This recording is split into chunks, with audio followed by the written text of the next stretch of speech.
at these two. All right, come on. You're okay? Oh, what? Either they're having an affair or they're just very shy. I'm not quite sure. Yeah. Oh, look at these two. All right, come on. You're okay? Yeah. Oh, look.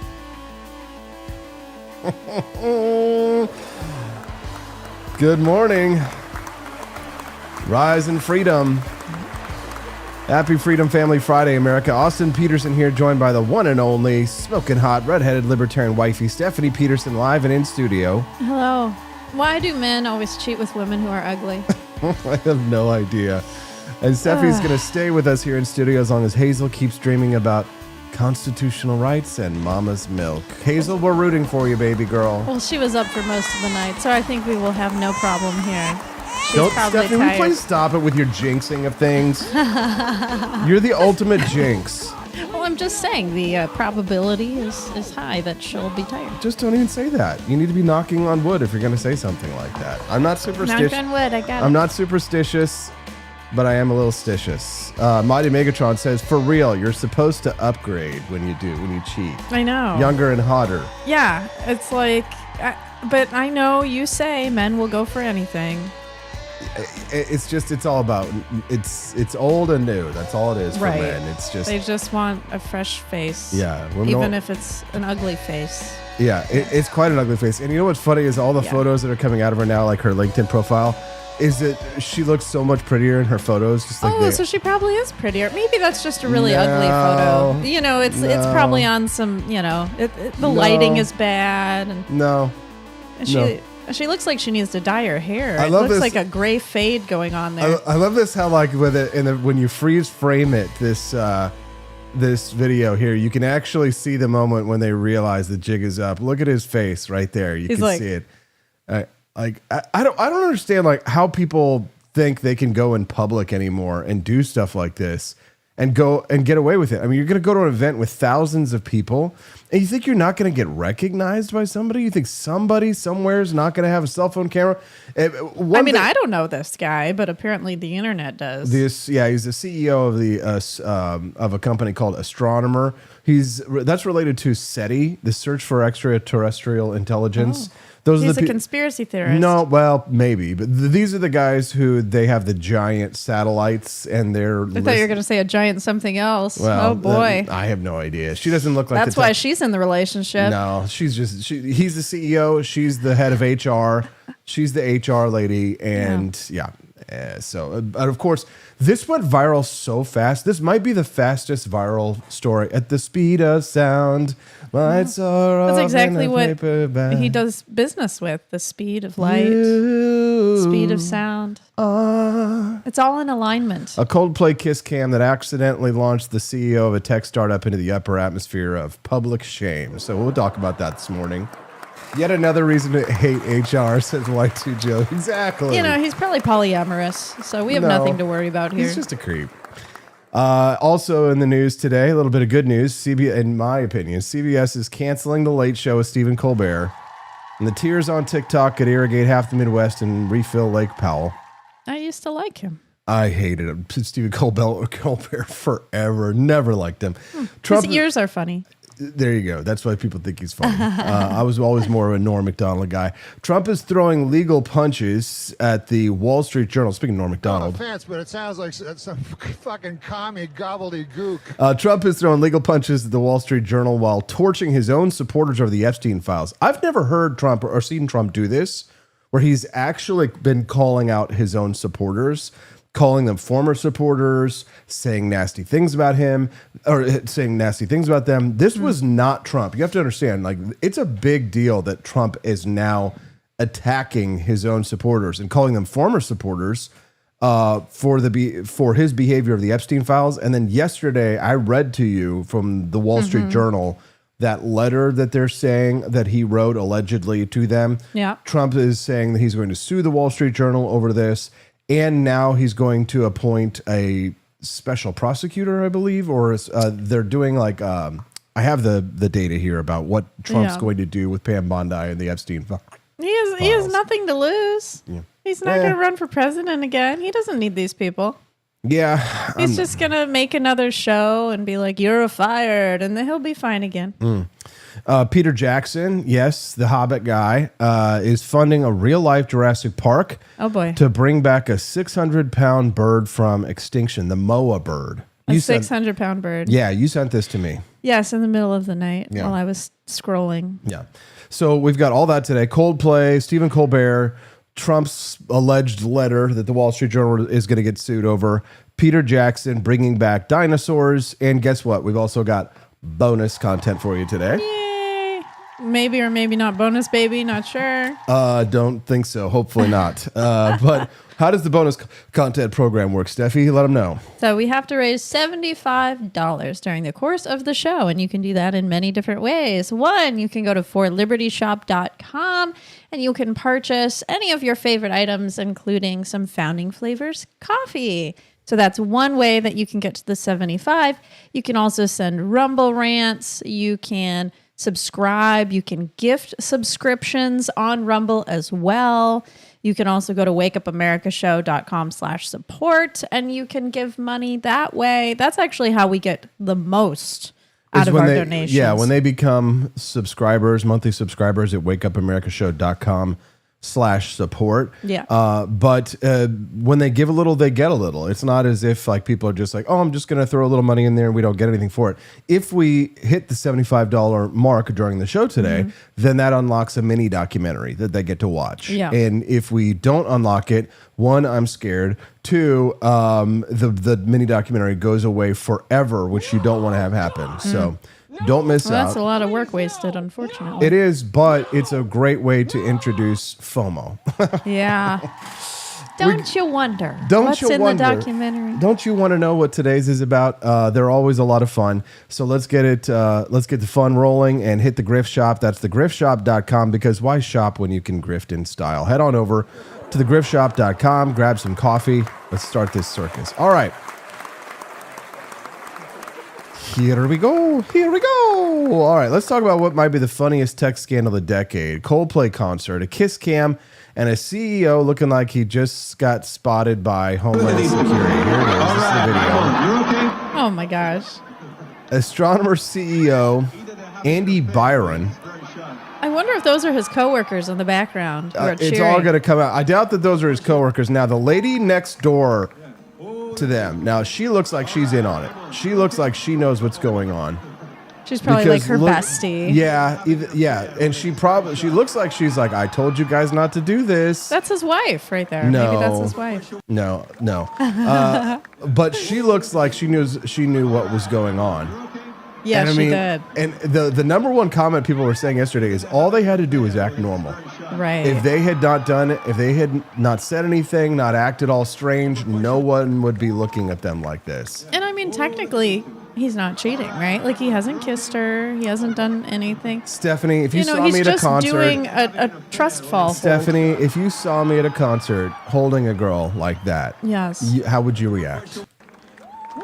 I would certainly be jealous. Oh, well, why? It's not cheating. It's just a trust fall. Right. It certainly is unsettling. I just really love the facial reactions of the woman next to them, because it's like she definitely is in on it at some level. And my guess is that she had told them, you guys shouldn't be doing like this. You shouldn't be acting like this in public. Right? So this is... You would think someone would identify that woman over there on the left. We could just put them through, what is it, reverse image, and like find out all these people, right? Stephanie, it's already... If it can be done, it has been done. Yeah. Because I feel so bad for the actual wife. You know, she's a mother. She was at home with the kids. Oh, was she? Oh, yeah. And she was asleep. And everybody... They found her and her Facebook page publicly, quickly. And her Facebook page was inundated overnight with all of these women, of course, going in there saying, leave him, take all of his money. The memes have been glorious. Those are the same women that are in his DMs right now. Probably. A lot of them. Hey, want to Oh, sure. Yeah, because he's rich, right? Because he's a CEO. Yeah, God, women are just so sneaky. I love that this is a story of a man cheating and the women are the one who Stephanie's attacking. Well, yes. It's usually the women who who get the men in trouble. They're very tempting. I mean, Adam and Eve is no joke. Good point, Stephanie. Eve really does hold that apple. Thank you very much for mentioning that. We appreciate the biblical injunction. So this is Astronomer CEO Andy Byron and his head of HR, Kristin Cabot. They were living their best Viva La Vida of Coldplay concert. Look at that like dorky guy right there. Like, like that's his only time he'll ever have his face on a camera. That's the most times he'll ever be seen. Most times he'll ever be viewed. And now he's probably going to get a date out of it. Like now that he's been identified, women probably want that guy. Oh yeah. So they were their arms were wrapped together. The vibe was cozy, and then boom, the kiss cam came up. And the best part about it is, I think, too, is that you've got the actual Coldplay band commenting on it, saying, like, this must be an affair. Oh, look at these two. All right, come on. You're okay? Oh, look at these two. Come on, you're okay? You're okay. Either they're having an affair or they're just very shy. I mean, he called it out immediately. Oh, my goodness. Immediately. Wow. I mean, maybe his wife planted this there. She wanted to get him in trouble, and she's like, Coldplay, put the cam on him. Yeah, the second they realized that they were being broadcast to thousands of fans, they panicked. They recoiled like Fauci near a Rand Paul press conference. Chris? It's just like the wives who make their husbands hold a cardboard sign on the street saying, I cheated. Oh, my God. Like, maybe she's just trying to get revenge. She's like, I know what he's doing. I'm rich. I have connections. I'm going to contact Coldplay, tell them to put the kiss cam on them, and they're going to be found out. You know what, Stephanie? That just gave me an idea for our next viral video. Are we going to be on Kiss Cam? No, we're not. Oh, we can pretend we're cheating with each other. Yeah, we could do that. I was thinking that, but you know what we could do is we could go over to the mall here in Jefferson City, and we could make one of those signs that you just talked about. It's like, I'm a cheater, and go out and then just record people. We'll have to get Brad to record us. Oh, because we'll have to record people yelling at me and like chiding me and berating me and stuff like that. I would never do that to you. Why not? We're going to make a lot of money. Never do that to you. Who cares? Who cares? Well, no. It's, but here's the thing. It's kind of like that. It's kind of like that video that we made that was, I mean, it was a big hit. It was a big hit. The other, and I think I saw yesterday the final statistics on that video were like, 500,000 people watched that fake. Oh God, look, see, I opened up Instagram and look at the #1 video on there. How the head of HR at my company looks at me when Coldplay announces new tour dates. I mean, I'm going to be honest here. When I used to go to concerts, I remember an All-American Reject concert in particular. I could not find anyone to go with. I was desperate. I started asking people in my college class, and I ended up going with this strange girl who I never even talked to in class. Mm-hmm. People get desperate. They need a concert buddy. Yeah. Oh, yeah. Absolutely. They were concert buddies. Yeah, absolutely. Yes. Oh, wait, here's the thing. Got to finish for punishment, Austin? Here, Quest Fanning says, okay, hold on. Here's our sketch. Our fake sketch, by the way, that a lot of people thought was real. I can't tell if it's a joke or not. On to stay with me tonight. I really appreciate it. I've just been like ghosted so many times down the apps. And you know how it can be, right? Oh, for sure. I was at this, I thought that I had met somebody who was like the girl of my dreams, but like I gave this land acknowledgement. Like, how like, the native people who lived here once, like they were the original people here, and like my culture, like white culture. I hesitate to even use the phrase white culture because like, as white people, we don't really even have a culture. Like, not that I'm saying like I'm like white. I'm more like, I'm Jewish. So like, but like, I don't know like how you identify, but I mean, anyways, so like, I was just thinking like, if you wanted to have like more of an open relationship, I would be totally fine to that. Like, I'm like totally open to the concept of like, if you need to see other people and all that kind of fun, then that's totally fine with me. But like, I just want you to know that like I respect you as a woman and like your right to decide. Like, I don't want to like control you or like tell you like you have to be exclusive with me or anything like that. Like, you can just tell me like when you want to like be in a relationship or anything like that. But like, you don't have to be exclusive with me or anything like that. So anyway, so I just want you to know I voted for Kamala, and it's like, because I was really expecting and hoping that we would have our first woman president, because honestly, I have no problem with women being in power. I have no problem with being women, like, being in charge or being the boss, and, like, if we're gonna have a relationship, like, it can be 50-50 and stuff. Like, I'll, like, still pay the date, but I can't pay tonight. But I just want you to know that, like, in the future, it will be more like 50-50, and we'll split the bill, because, again, you know, feminism and all that. I just want you to know that I, like, respect your, like, personhood as a woman, but, you know, only if you identify as such, okay? So I just want you to know. So I'm really excited about this date tonight. Anyways, but if you want me to get you a drink, I can go do it, but I'm gonna need your credit card. And so many people thought that was real. Because that's really how people talk. It's really how liberals talk. Bolshevik panty waist is the comments. Poor Stephanie, my non-existent ovaries shriveled up listening to this. Holy hell, I was ready to reach to the screen and smack him, and I know it's satire. Why is this married woman on a date? Top comment. And there's 22 comments underneath that one. 460 likes. Yes. I just wanted AP to stop talking. Someone says, isn't she wearing an engagement ring? Yes, she was. Well done. 6,000 likes, thousands and thousands of comments, 500,000 views later. I think it's got 1 million because it was over on Facebook. So yeah, so expect more comedic sketches from Austin and Stephanie. Just watch out for us, because it's not all AI slop. We these just days. need to go to a concert, which I would love, and get on the kiss cam and then pretend like we're cheating on each other and like freak out, and then it's gonna be like this huge sensation. There you go, Stephanie said. Now you're thinking. Kiss cam people fake it all the time. Oh yeah, kiss cam's like, it's almost always, they usually, like, you'll see them at the basketball games where they do the kiss cams, and like the guy will pretend like he's gonna ask her to marry her. Whenever you see one of those videos online where it's like the guy asks her to marry him and they like drop the ring in the ocean or something, those are you know what? That's our next video we need to stage. Let's go get a fake ring. Let's do it today. Yeah. And we'll go somewhere. The Missouri River. Yeah. We'll go. Well, we have a creek in the backyard. We have a creek, but what's the, you know what we'll do is we'll go to that bridge that they built here in Jefferson City that Carrie Turgeon was all hot about. Oh, yeah. And we'll get Brad to record us. Well, your brother will be here. Justin will be here. Yeah. Okay, so that's what we'll do this weekend. We'll go get one of those cheap rings out of like the gotcha things. And we'll do the whole engagement stuff. Our supporters who watch this show will know, but nobody else will, and they'll all think it's real. So there we go. Never before seen footage of Austin proposing to me. Exactly. They'll be like, wait a minute, why is she wearing a wedding ring already? I need another one. There's a lot of people who renew their wedding rings over time. They get an upgrade every 10 years. They get like more diamonds. It's really weird. I just want my OG ring.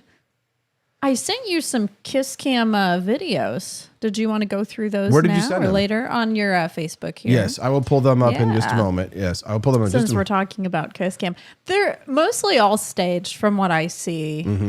The people just look so fake. Like, people in this world are not good actors. I'm not a good actor either, so I can say that.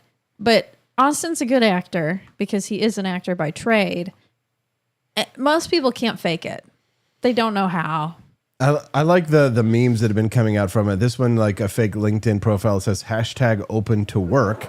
And they caught him right at the moment there with the facial expressions. Oh my goodness. They look like they'd been spending all day outside doing something too. Yeah, they look like they have sunburns. Yeah, this is how you should go to concerts if you've called in sick or you're cheating on your partners, by the way. Like wear a disguise at least. So dumb. The Coldplay camera guy, Elmau. So you're telling me we lost the government contract because of an effing Coldplay concert? And then this meme went around. People thought that this was like really his wife and kids, but this is just a really popular meme that had been going around for months. Mom, how did we get so rich? Your dad hugged an HR lady at a Coldplay concert, and I got 50% from the divorce. Oh. Dun, dun, dun, dun. I mean, I do feel so bad for the children. What's going to happen? But who knows? Maybe she'll stay with him. You know, I mean, like, cheating happens all the time. We talk about this. In powerful roles, People cheat. Oh yeah, absolutely. Well, a lot of the elites, they typically they hold that to themselves as a privilege of power. That one, did you ever watch Dexter? Yeah. That one coworker at Astronomer who always knew something was going on but never had the proof until the Coldplay that's the clip guy came who's out. always skeptical of Dexter. Yeah, and rightfully so. Apparently, the people at his workplace really hate him and despise him. Apparently, he's like a terrible boss. Wow. Yeah, and but he's a CEO, isn't he? Yes. So they can't fire him. Well, the HR lady can, but wait, she was cheating with the HR lady. You should not have affairs with people at your work. Yeah, ex-employee rips Astronomer CEO Andy Byron as a toxic boss, claims the staffers are enjoying the Coldplay kiss cam drama. Everybody's laughing their ass off. So are we. Hard to say. I mean, I bet his wife knew what was going on. I just wonder what his wife is saying. She's getting so much attention right now. Apparently, she removed her last name from Facebook. Oh, here's your kiss cam moments. This is what you wanted me to pull up. Yeah, Okay. there's all a bunch of them, 10 of them. My sister, yeah, obviously staged. Right, like why would you print out a sign before you come to the show? Yeah, thinking that you're going to be, you So knew dumb. that they And then knew that they scroll were down. Okay, I'm scrolling down, Stephanie. Okay, And don't then you you'll worry. see number 2. Okay. No, not that one. That's an ad. Oh, that's there we an ad. go. Okay, Yeah. here we go. Another kiss cam. Here's Steffi. Oh, the Blue Man So yeah, Group. see, this is an advertisement. That's a Blue Man Group. See, and that man clearly put on blue lipstick. Exactly. So dumb. Yeah. See, that's just an advertisement to go see the Blue Man Group, which I Exactly. highly recommend, by the way. Oh, and here's Kim Kardashian again, another stage thing. Whenever you see the kiss cams, just remember they're almost always staged. Oh, I don't know if it's staged because Kanye's just such a weirdo. I don't in even general. think that's a kiss cam. That's just at an award show, I think. No, that's a basketball game. They're Oh. just hanging out at a basketball game. So let's see. They win best kiss cam of all time. Let's see. Hold on. This is dumb. This is dumb. That was so planned. No. Now that one actually, I'm willing to believe that she probably did that spontaneously. You think? Yes, I'll tell you She why. looks like she's way too interested in her phone No, all that's of a sudden. what do you mean? No. That's no. a fake, like, oh, I'm scrolling on my phone and not paying attention. No, absolutely not. This one I'm willing to believe is real, and I'll tell you why. Because they would never condone that kind of behavior officially at these kinds of events. They would never condone it. So the fact, her being totally into her phone is absolutely the kind of thing to do. But this. Oh my god! And then they switch off. And that's why they pulled away. Exactly. If they had condoned it, then they wouldn't pull away from it that quickly. You know what I mean? Then they go over to the grandma over on the Exactly. left. That might be the only kiss cam that I could say was actually real. So there you go. There's your kiss cams. Yay! I love those. They're so fun. I like bloopers and randomness. All the videos nowadays are so fake. Oh my God, yes. It's nice to see something that's just actually real life. Yeah, we work so hard to create content, and for years we've been working on building this network and trying to build social content and things like that, educational videos and things that are hard hitting exposés. But what we found performs the best? Fake stuff. Fake shit. Unfortunately. And AI slop. It's just. Yeah, there's this whole trend on TikTok for reels of me pranking my wife. Yeah. And it's just videos of these couples pranking each other over and over again. And it's like, you clearly have staged this. You've rehearsed this. There's no prank here. The easiest way to typically find out if a video is fake or if it's staged is to ask yourself this. Why is the person who's filming this? Mm-hmm. How is this being filmed? Yeah. Why do they have their camera on in the bathroom while they're showering? Yeah. What are you doing? Now, clearly someone who's staging a prank could set up a camera ahead of time and pull a prank on the other person. But like when there's things that happen in public, let's say, a person who has a cell phone typically isn't going to go stage a cell phone at a mall and set it up somewhere and just leave it there while they go and pull a prank on somebody, right? Unless, like you, when we go to the river, you wear your GoPro. And so you're just ready for any action that might come. Right. Like the video that I took of the drunk redneck that falls off tracker that I made thousands and thousands of dollars off of. Yeah. That video was legit. I was just wearing my GoPro that day. And so was my video of me losing the head on the driver when I was golfing. Yeah, didn't that come out again? Yeah, we're fail army celebrities. Oh yeah, tell we the story. Truly are. So I was golfing for the very first time at a tournament with Austin, his dad, and our nephew Mario. And I go and take my first swing, and I just chucked that golf club into the grass, and all of a sudden the head on the golf club just went flying instead of the ball.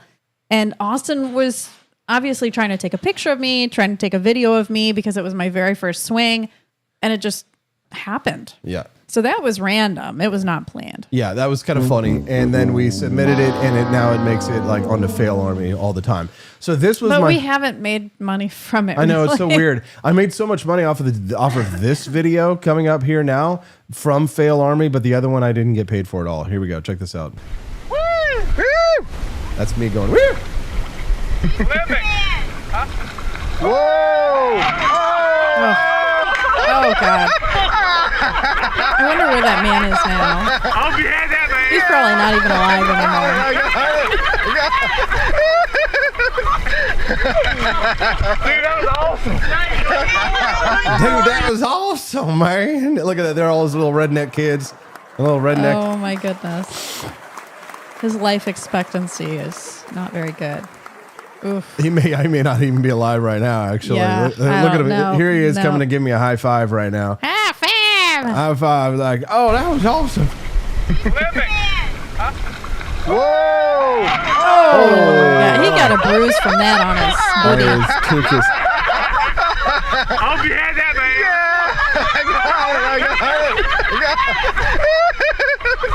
Dude, that was awesome. That was awesome. You can see there was my date right there. Oh, yes.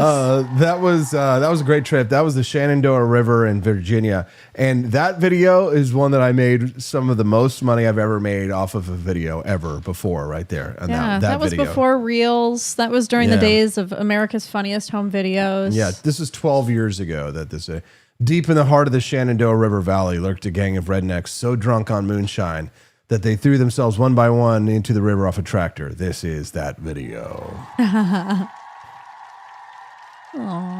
Licensed by. So what we got more content for you today. CBS cancels Colbert, depending on how you feel about Stephen Colbert. Hazel's moving around. Let me turn on her little lullaby music. Whenever I turn on her lullaby music, it's like classical conditioning. Mm-hmm. She knows she needs to go back to bed. We've also raised $2 towards the $75 goal, thanks to John and KC. But Thank you. Thank you, John. Hazel's birthday is coming up this next week on Wednesday. Yeah, so drop a Rumble Rant or go to thegriftshop.com and get yourself some merchandise. Help celebrate little baby Hazel's 1 year anniversary. 1 year since little baby Hazel was born in Columbia, Missouri. And we're trying to unlock that bonus content today. So get those Rumble Rants in early and often. We'd be glad to have you become a regular guest of the Wake Up America show.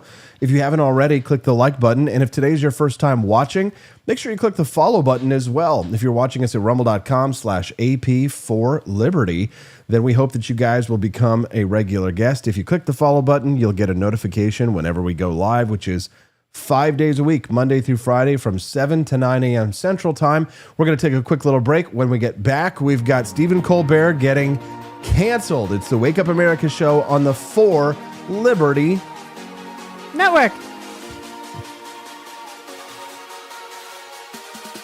Legend has it, back in 1773, a band of angry, overtaxed patriots stormed a British ship, found the king's favorite tea, and said, "This would taste better without the tyranny." Then they tossed it overboard. Fast forward to today. That revolutionary spirit lives on in Boston Harbor Black, the boldest brew in the 4 Libert tea lineup. It's dark, it's smooth, It's unapologetically American, just like the folks who drink it. Whether you're sweetening it up on the front porch or drinking it straight like a Minuteman before battle, this isn't tea for royalty. It's tea for rebels. No fake flavors, no corporate slogans, just a cold glass of Don't Tread on Me in liquid form. So skip the woke iced tea aisle and stock up on Boston Harbor Black at 4libertyshop.com. Because when the heat's rising, the least you can do is drink like a patriot. Look, not all t-shirts are created equal. Some just sit there. Others start conversations. The ones at 4libertyshop.com, they raise eyebrows, win arguments, and occasionally get you banned from PTA meetings. Whether you're repping freedom, mocking tyrants, or just making the left squirm, we've got the gear that says what you're thinking. Loud, proud, unapologetic. Grab yours today at 4libertyshop.com because your shirt should speak louder than your neighbor's bumper sticker.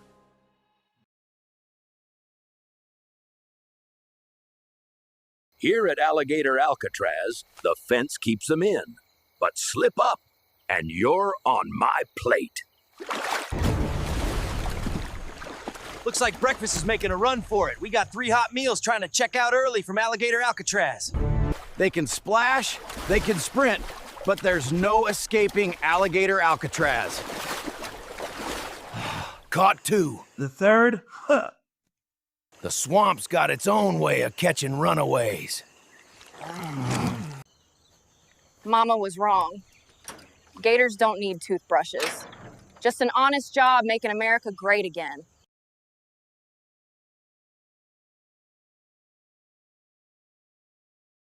This summer isn't about sunscreen and safe spaces. It's about liberty, laughs, and looking like a red, white, and righteous badass. Welcome to the Summer of Freedom collection. Beach towels bold enough to trigger a liberal arts professor. Tank tops louder than a 4th of July fireworks finale. And mugs that scream, "Don't tread on my caffeine." Whether you're storming the sandbar or just grilling like George Washington with a Bluetooth speaker, this is the gear that lets everyone know. You're not here to play woke. You're here to play cornhole with conviction. So crack open a cold one, fire up the freedom, and rock the merch that makes communists cry. The Summer of Freedom is here, and it's absolutely unapologetic. Hey guys, welcome back. Thanks to JJ4884, thanks to John Rail, and thanks to Joel Lettimore. You guys just unlocked the bonus content. We appreciate that. Yay! Hope you guys enjoy it. We'll be right back. NPR and PBS have been living large on your tax dollars for decades. Whether you watch their shows or not, your money has kept these public broadcasting giants afloat. For many, this felt less like a public service and more like a government media welfare program, tilted, expensive, and out of touch. A few days ago, the Senate voted 51-48 to cut over $1 billion in federal funding to the Corporation for Public Broadcasting, which funds NPR and PBS. That's a big deal. This isn't just a budget cut, it's a statement. NPR and PBS style themselves as champions of public interest, but the reality is they push a narrow political agenda that resonates mostly with coastal elites, the artsy types, and the politically connected. Middle America? Not so much. Their programming is often too highbrow, too politically slanted, or out of sync with what millions want. And here's the kicker. Despite all that, the rest of the country has been forced to pay for it. Your hard-earned, money-funded shows many don't watch or trust. That's media welfare, not freedom. This vote follows President Trump's executive order targeting CPB funding, challenging the cozy relationship between public broadcasters and government.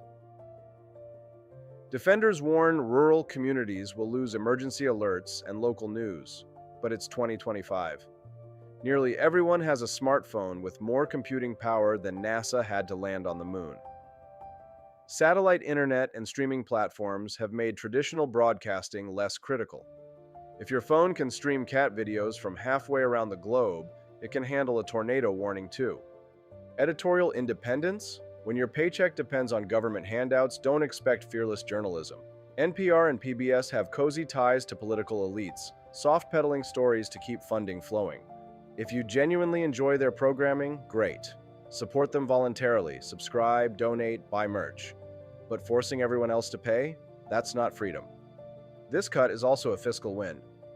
Our national debt is exploding, and spending billions on politically charged media isn't smart budgeting. Maybe fund roads, schools, or healthcare, things that actually matter.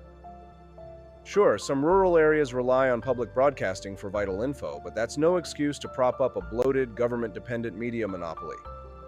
Technology offers better, more efficient ways to deliver emergency alerts and news. The Senate's vote sends a clear message. Taxpayer money shouldn't endlessly fund media that doesn't represent all Americans. It's a win for diversity, fiscal sanity, and choice. So when you hear complaints about the death of public broadcasting, remind folks true media. Freedom means no government handouts. If the content's worth watching, people will pay. If not, that's capitalism working. And if you want media and merch that speak your language and values, check out forlibertyshop.com. Support voices that represent you on your terms.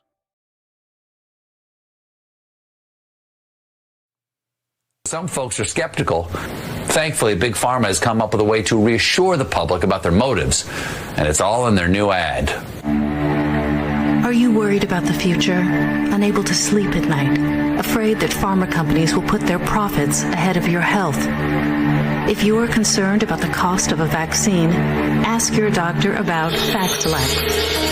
Vaxilax is the only medication proven to reduce anxiety about Big Pharma taking advantage of you in a national crisis. You can trust Vaxilax because of its mascot, Professor Cashington, the ethical money sack. Side effects of Vaxilax include legless rest syndrome, kidney rhinestones, crumblefoot, spontaneous beard sparrows, the galloping hoop sticks, spinal crunch wrapping, Ferdinand's flopsy, big old pink face, Gordon's fisherman syndrome, scrotal yodas, chronic vaccine resistance, facial graham crackering, full-blown coronavirus, and dollar bills, y'all.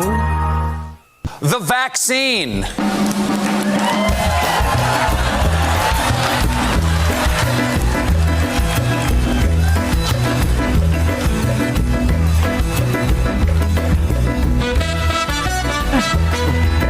mean, we can't help but laugh.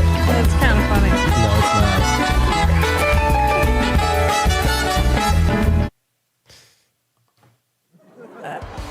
So is he pro-vaccine or what is he? So they aired in July 2020, they aired that little scene where they were making fun of the vaccine manufacturers. Yeah, and, Big Pharma. And implying that all they care about is their own profits and not people's health. Yeah. And then in June of 2021, a year later, they played that pro-vaccine propaganda. I'm just calling them out for being the hypocrites that they are. It kind of reminds me of Alex Jones. He had a clown. I forgot the name of the clown that would stand outside of CVS, and there was like a fake nurse too, and they would be like, oh, the vaccine causes cancer, and they'd like warn people of all the dangers, and I thought that was funny. So this kind of reminds me of that. CBS has announced they're canceling The Late Show with Stephen Colbert in May 2026. End of an era. End of smug, end of applause laughing at Orange Man jokes. And they say it's for financial reasons, which is weird because Colbert had the highest rated show in late night. Wow. So why cut it? Wow. I don't know. There must be some bad juju among him and some people where he works. Well, maybe it has something to do with CBS's parent company just settling a lawsuit with Donald Trump. So the Colbert cancellation comes mere weeks after Trump's legal team stopped playing nice with CBS News. So it's Trump. Trump is the one who maybe led to his downfall. Well, maybe somebody upstairs wants fewer jokes about P-tapes and Russia collusion. Adam Schiff, the congressman, Shifty Schiff they call him, he thinks it might be political. His fans are melting down online, and Colbert says this is all just going away. Yeah, like your ratings. I'm sure he'll come back with some other show. I'm sure another network will pick him up. That's usually what happens. Like American Idol, they were on Fox for years and years, and then they got canceled, and then they reappeared on, I don't know if it was ABC or another network. So you can always appear on another network. Why not? The only time that I have ever laughed at Stephen Colbert was, I think the show was it called Kids in the Hall? It was like his old show, Kids in the Hall. I definitely have never seen that. It was either Kids in the Hall. This would have been like in the late 90s. But Stephen Colbert was like dressed as a clown, and some stuff goes down or something like that. I mean, how is he any different than Jimmy Kimmel? Right? I mean, good point. They have the same kind of jokes. Yeah, good point. I never really found Jimmy Kimmel to be that funny. I thought Adam Carolla actually carried Jimmy Kimmel even back in the days of the Man Show. I don't know who that is. I never watched that. But you never saw Adam Carolla? You never saw the Man Show? Not really. Hold on, let's see. Man Show. I'm a woman. Why would I watch a man show? Okay, here we go. Good point, Stephanie. Here. Get their spending cash. To find out, we turned our very own kid, Aaron, the Man Show boy. Come on, be here. Come get your beer. Come on, who wants it? Hot day, cold beer. Hey, honey, want a beer? Interest you dolls in a cocktail? This one's on me. Maybe later I can get on you. Oh. Would you like an ice cold beer? Beer. It's ladies' night. Bitches drink free. Ladies' night. Bitches drink free. Bitches drink free. You're gonna have to check your ID though. No, just kidding. You're old. I don't know how you would be allowed to sell something alcoholic. You're not old enough. You're not 21. Are you gonna buy something? No, I'm not gonna buy something, but I don't think that you're doing. I think you're doing something against the law.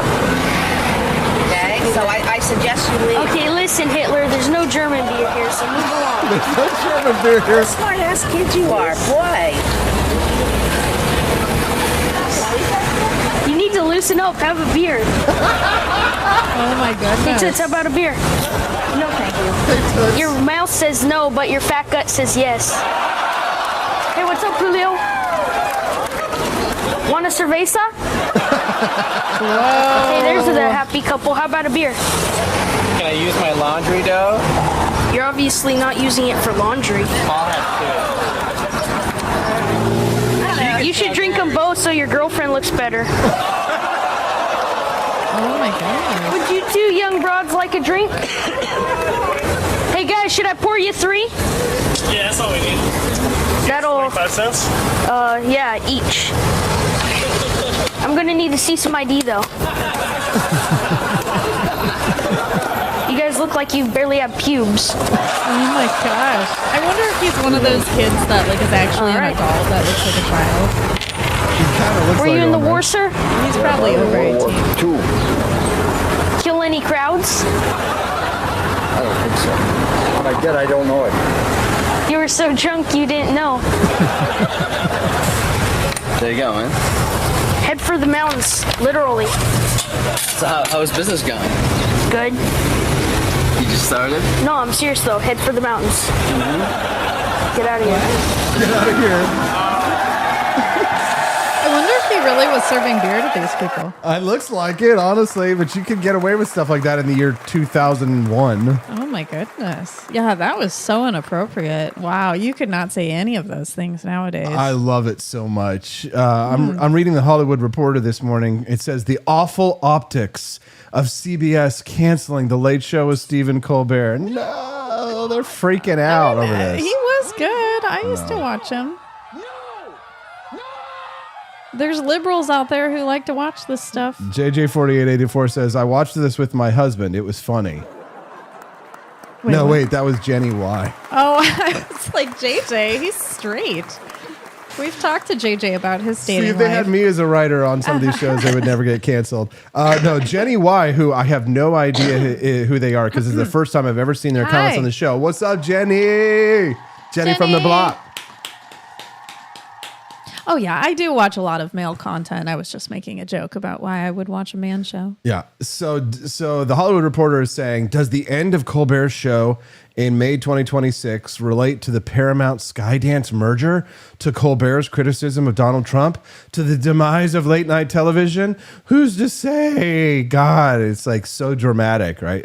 Shows get canceled all the time, and we're supposed to flip out about it. It's because Stephen Colbert is so overtly political that there's an uproar about it. And here's the thing. It's like, all of the left was reporting on the reasons why Tucker Carlson got canceled from Fox News, why he was kicked off. Mm-hmm. And the reason is pretty obvious. It's because he cost his employer millions and millions of dollars in a lawsuit. Yeah. They got sued over the Dominion voting systems. And so Fox decided that he was a bigger liability than he was an earn. Yeah. And for Stephen Colbert, it's probably the same thing. If there was a lawsuit. Yeah. If you are a liability such to your employers that they lose millions of dollars, then they're going to fire you. If there's a lawsuit that you're found negligent, then that was that's going to be a reason why you're going to get fired. So yeah. I'm sure this is not the end of him. I'm sure he'll start a podcast at the very least, or else be picked up by another network. He used to be on Comedy Central, didn't he? Who? Stephen Colbert. On what show? Or maybe I'm thinking of the other guy that reminds me of him. Oh my gosh. Was it called the something report? Hold on. Comedy Central late night shows. Gosh, I can't even remember what his name was. It'll come to me. The Daily Show? Was it called The Daily Show? That was The Daily Show. Jon Stewart. Yes, that was on Joe. Yeah, he was on Jon Stewart's The Daily Show. Yes, I think that's where I initially saw him. He acted as a correspondent. Yes, and I thought he was very funny there. Yeah. That's right. Yeah. Okay. Steven, so here's reasons to dislike Stephen Colbert. I haven't even watched this clip. This is Stephen answers questions from kids. Stephen asks, a kid asks Stephen Colbert, "What is taxes?" Hi, kids. I love you. Ew. I'm Steven. Who's got a question for me? Are you afraid of cicadas? McKinley, I'm afraid of anything that comes back every 17 years. That includes cicadas. Here we go. Hold on. Hey, Steven. Hey, what is taxes? Yeah, what exactly? Great question, Felix and Dexter. To be honest, taxes are really complicated. I don't always understand them. So let me do what I do when it comes to any question about my taxes. Next question. That's supposed to be so scripted. Funny. That was terrible and scripted. Mandatory contributions. I love that they call it contributions. It makes taxes sound like theft. Oh, hell yeah, they are. Wait, but did you know that the income tax is actually voluntary? No. Yeah, actually the income tax is voluntary. You didn't know this? Maybe in Florida. No. I'm talking about the federal income tax. Or wherever they don't have income tax. Do they have income tax in Florida? It's some state. Where is it? Texas? New Hampshire? No. It's on the federal side of things that taxation is actually voluntary. My old buddy Jan Helfield, he interviewed Senator Harry Reid on this topic, and asked Harry Reid about the income tax and whether or not the tax, so what he thinks about the taxation system. And this is what Senator Harry Reid had to say. This was about 12 to 15 years ago. I actually uploaded this video for Jan Helfield myself. Oh my gosh. Trying to argue that governmental action is not forceful, Senator Harry Reid claimed that income taxes are voluntary. If the government is in the business of forcefully taking money from some people in order to provide welfare benefits to others, how will the people whose money is being taken feel about the government? Well, I don't accept your phraseology. I don't think we force people. Taxation is not forceful? Well, no. It's voluntary? In fact, quite to the contrary. Our system of government is a voluntary tax system. Oh, if you don't want to pay your taxes, you don't have to? Well, of course you have to pay your taxes. But well, the government will force you to pay, or they'll fine you or imprison you. We have a voluntary system. The fact of the matter is that if when you pay your taxes, see, in many other countries it's not voluntary. For example, in many countries, the government makes sure that your employer takes out every penny. Many countries don't file income tax returns. We have withholding here too, don't we?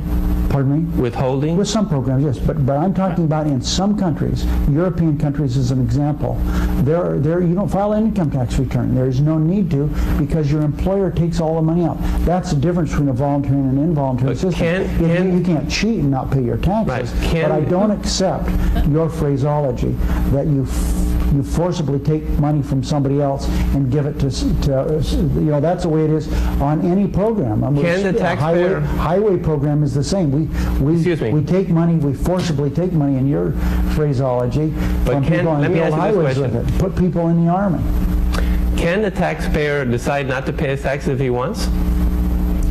He can not pay his taxes. What will happen? He's subject to civil and criminal penalties. They'll put him in jail. They use force against him. He pays. Everybody pays taxes under threat of jail or fine, under threat of force. In other words, you are forced to pay your taxes, whether you fill out your form voluntarily or whether it's withheld by your employer. You don't have a choice on whether you can pay taxes that are going to be used for welfare programs. You can't make that choice. Well, but the reason our system is called a voluntary tax system, and I recognize, that ultimately you can't cheat in your taxes, but we have many provisions in the law they don't have in most countries.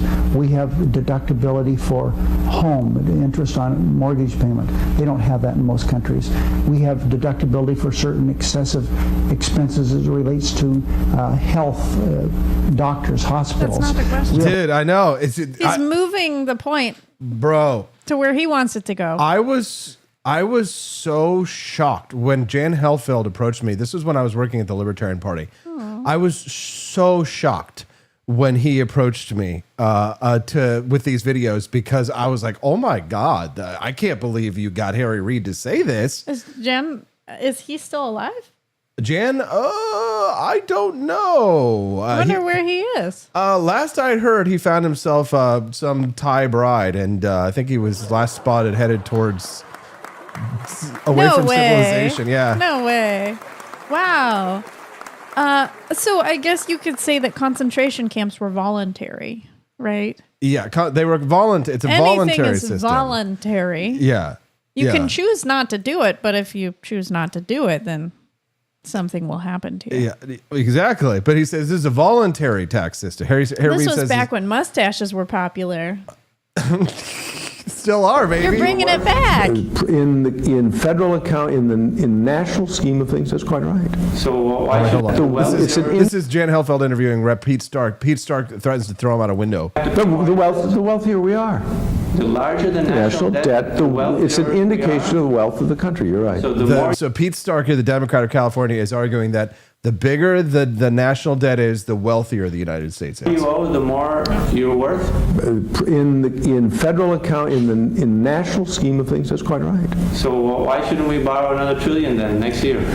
Probably because if we should not necessarily borrow another $1 trillion, but we will inevitably. No, next year. Shall we borrow another $1 trillion so we can become wealthier? $1 trillion, probably not. We're going to borrow a couple of $100 billion next year because the Republicans are going to make tax cuts for rich people. That's stupid. Are you going to vote in favor of that deficit budget resolution? No. You're going to vote against. But let's come back. The point is, again and again, Jan and I, or Mark and I, back in these days, we taught Jan how to record these videos so that he could get better audio on them. By the way, after these videos, I'll say it slowly, okay? That you are trying to make an enemy or build a scepter here out of the concept of debt, which for a nation is different from debt for an individual or a company. Well, let me tell you something, and then you can ask. Secondly, we're borrowing every dollar we spend in this country at this time. Rarely have we had surplus expenditures in this country. The question is the growth, the rate of growth, or decline of the deficit. This is the important factor, okay? Okay, but the larger the national debt, the more interest we have to pay, right? Yes, Jan. Okay, and hasn't the amount of interest that we have to pay... He's looking at Jan like Jan's asking stupid questions so rude. here. Oh, yeah. He's looking down on him so much. As a percentage of what? As a percentage of the federal budget? No, as a percentage of gross domestic product, or as a percentage of constant dollars? Come on. As a percentage of the federal budget. Did you ever study economics? A little bit. Where?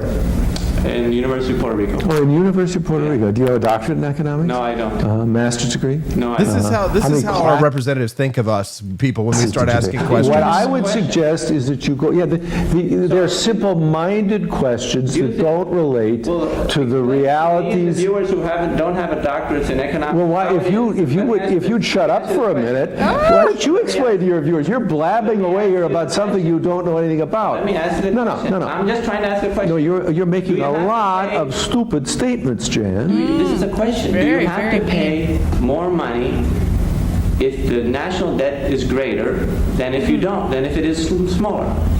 Does who have to pay more money? The federal government. Does the federal government have to pay more interest if the national debt is greater than if it's smaller? It depends on the interest rate.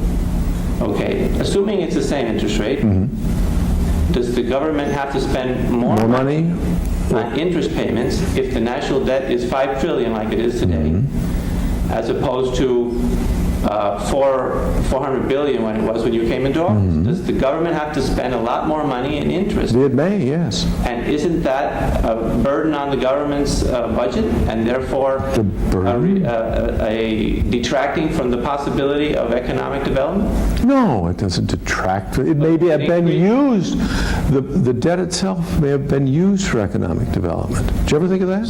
But I'd like to get back to what you said before. So you think that if the national debt increases, we become wealthier. So I don't see why you don't want to go for it and go for $2 or $3 billion.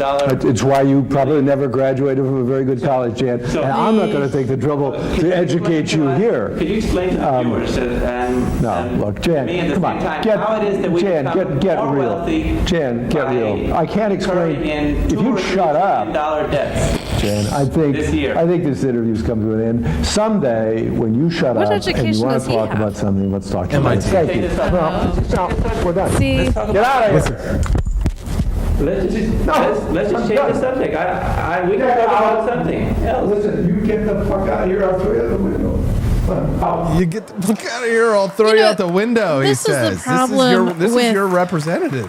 This is the problem with libertarians not really liking education.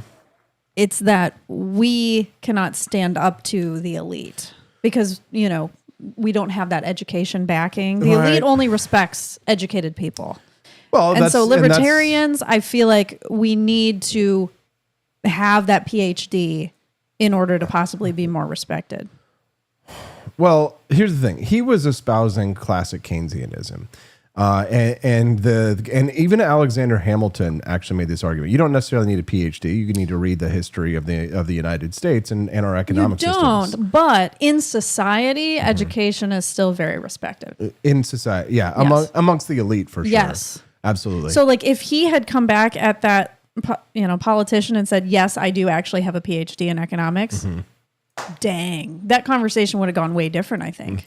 For sure. But so his argument, the argument that the larger the national debt, the wealthier the country is, this was an argument that was espoused. I don't have a PhD in MIT. I have a BFA in musical theater from Missouri State University. But here's what I know about American history is that Alexander Hamilton made the argument that a large national debt was a benefit to the country. John Maynard Keynes, the economist who came hundreds of years later, made the same argument. And the argument was that the larger the national debt and Pete Stark was making is that the money that the government is spending, a big portion of it is spending it on economic development here in the United States. Things like roads and bridges and infrastructure that is used to foster business in towns and cities and communities. And Alexander Hamilton's argument specifically was that if the United States is in debt to a lot of other countries, that makes us stronger because other countries will have an interest in ensuring that the debt is repaid, and therefore they have an interest in the outcome of ensuring that the United States succeeds. It's kind of like a mafia. If the mafia, they're going to take 10 to 20% of whatever it is that you make, right? And they're going to offer you protection. They want you to succeed. They want you to succeed, and that's kind of like. So that's kind of like the situation is that, the old saying, have you ever heard that if you owe the bank $100 or $1,000, that's your problem. But if you owe the bank $100,000 or $1 million, that's the bank's problem. Right, because they can't work without that. Right. Well, it's like if I owe you Stephanie. Yeah. If I owe you $100 or $1,000, yeah, that's my problem. Okay. Mm-hmm. But if I owe you, if I owe you $1 million, that's your problem because you got to ensure that I pay it back. Right. Because I'd be up, a swear words creek if you did not pay me back. Right. Joel Lattimore says Alexander Hamilton warned against a large national debt. Yes, he warned against a large national debt in the same way that Pete Stark just warned against, well, no, we don't want to borrow $1 trillion. But $100 billion is But $100 fine. billion, exactly. Same thing. Where do you draw the line there? Real With how Hunter much is Human in okay? Argentina. He's a big fan of Trump over Milei. I'm the opposite on that one, Real Hunter, but we're glad to have you here on the show. Yes. And Javier Milei, he actually has an economic backing. He is an economist. So Yes, there you go. he has education. Exactly. He has the education that the elites all. Yes. Let's see actually where Javier Milei got his education. I want to check that out actually. Where did he go and get his He's a economics professor, degree? too. Yeah. He was born in Buenos Aires. His parents, Norberto Milei and Alicia Lukic. Grandfather, he's got such an interesting background. Okay, so for 20 years, he was a professor of macroeconomics, economics of growth. He written several papers in Argentine universities that were published. So he has to have at least a master's. Yeah, you well, would think. I think he's got a doctorate. I'm not entirely sure here. So hold on one second. I'm trying to get his education. Which university? It doesn't say here. Milei is of paternal Italian descent. So, a lot of Argentines are paternal. They come, Here, their let's see. ancestors are Italian. What He attended college? Catholic schools. He was nicknamed El Loco, the madman. Oh, that's right. For his outbursts and aggressive rhetoric. God bless Javier Milei. God bless Argentina. Let's see. The collapse of his exchange rate. Universidad de Belgrano. Del Belgrano. Okay, interesting. He obtained a degree in economics, but Yeah, there what it kind is. of degree? And later obtained 2 master's degrees from both the Institute of Social and Economic Development and the private Torquato di Tella University, respectively. There He we later go. became a professor of macroeconomics. So I guess he just has 2 master's degrees. It says Milei studied introductory economics and the law of supply and demand, which he thought seemed at odds with the ongoing hyperinflation. He said he saw people throwing themselves on top of the merchandise in a supermarket and began to study economics in more detail to understand it. Milei obtained an economics degree, licentiate, from the private University of Belgrano and 2 master's degrees from the Instituto de Desarrollo Económico y Social and the private Torquato di Tella University. I'm butchering the Luke Spanish Sacker, name. what does Milei have a PhD in? I can't find Yeah. it on the internet. Yeah, I'm not seeing anything that says that he's a doctor here, but it doesn't matter. This is the kind of thing that it would give him the credibility that you would need in the eyes of the elites. So Yeah. Milei had been the chief economist at Maxima AFJP, a private pension company, and head economist at a financial advising company, head economist at a corporation of America, and a government consultant as well. So thank you to Andy Opperman. Says if they would only raise the minimum wage to $100 million, we could all just work 1 hour tomorrow and retire. Why don't they do it? Thank you. Yay. Somebody call Josh Hawley's office. Andy Opperman just raised our minimum wage with a $20 donation. Thank you. We appreciate you very much. Thank you, sir. This guy reminds me of John Stossel. He's kind of, I think at the time we kind of compared him to John Stossel. So this would have been 2008 when this guy Jan Helfeld approached us with these videos. You pay your interns. Oh, Nancy Pelosi. Nancy Pelosi's double standard. How much do you pay your interns? Well, it depends on the program that they're part of. But how Depends on much the do they get program. paid? They How much don't do you get pay them? paid by the hour. They get paid to come in, say, for a summer or What is or their something like hourly that. rate? Is it below minimum wage? It isn't an hourly rate. It's a stipend for a period of time that they come in. But calculated. But they do fine now, many of them would come in and be interns as part of their education. So But the stipend for them Is the stipend, more than the minimum wage or less? Yes, it's more. It's more than the minimum wage. So you paid all of your interns more than minimum wage when they've worked here? Those who have come here to work for a stipend. Some have come as part of their school program where they get credit for working in an office. And how much you pay them? If they come in, if some of them come in and they, as I say, it's part of their school, they are not getting paid. They're part of their education is to work with us, and we train them in what we do here in government, and they get be part of the legislation that we're putting forth. But by and large, we try to encourage them. We try to reach out to those young people who need the stipend so that they can take advantage of what opportunities exist here, whether it's the LBJ Foundation or a scholarship or the Italian American Foundation for different categories have different, and we can only have a limited number of interns. Didn't you say, well, fine, didn't you say that all services were worth at least $5.15, and here there is a service that's being rendered to you personally, which you are not compensating at all? No, I said to you earlier, unless someone decides that they want to volunteer, and you cannot underestimate the volunteer effort. If somebody wants to volunteer to work for McDonald's at $4 an hour, is that all right? No, or is that illegal? Is that illegal? You would prosecute that person, right? No, I wouldn't prosecute them, but I don't think that people don't go to work for McDonald's for nothing. They go there because they need to make a living. But if somebody wanted to make the decision that they were willing to work for McDonald's at $4 an hour, it was in their best interest, that would be illegal, would it not? No, it's not a question of being illegal. Would it be illegal or I don't not? think that McDonald's would want them there. They would be responsible for them.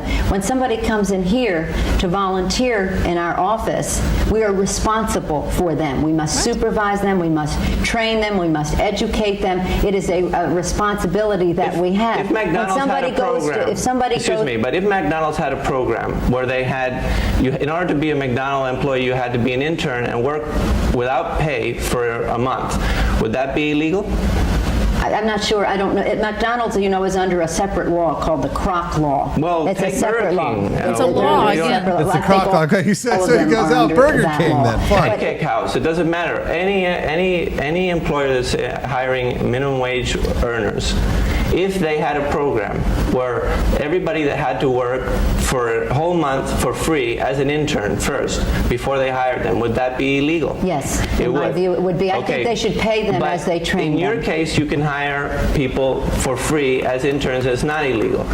What's the difference? Well, is it that you're a congresswoman and that they are a private enterprise? No, but if you talk about the Red Cross, if you talk about the Catholic Church, the Methodist Church, the Baptist Church. Yeah, he got her good, man. I remember I had so much fun with Jan Helfeld back in the day, man. He has really good questions. Yes. I mean, I used to have interns when I worked at the hospital, and they were not paid. They just got school credit. When was that? That's how it worked. When was that? That was in between like 2010, because I wasn't paid for my internship. Mm-hmm. Both of my internships, 2010 to 2020, when I left the hospital, we had interns that were unpaid. The law, well, there might be like the hospitals probably have their own laws and regulations that protect them to be able to have part of the university. Yeah. So basically, they actually have to pay to have the internship. So they're paying for school credits. Well, but here's the thing. To be interns. But here's the thing. So we're running a for-profit business here. This is our podcast. We sell our coffee. We pay Brad, a good wage.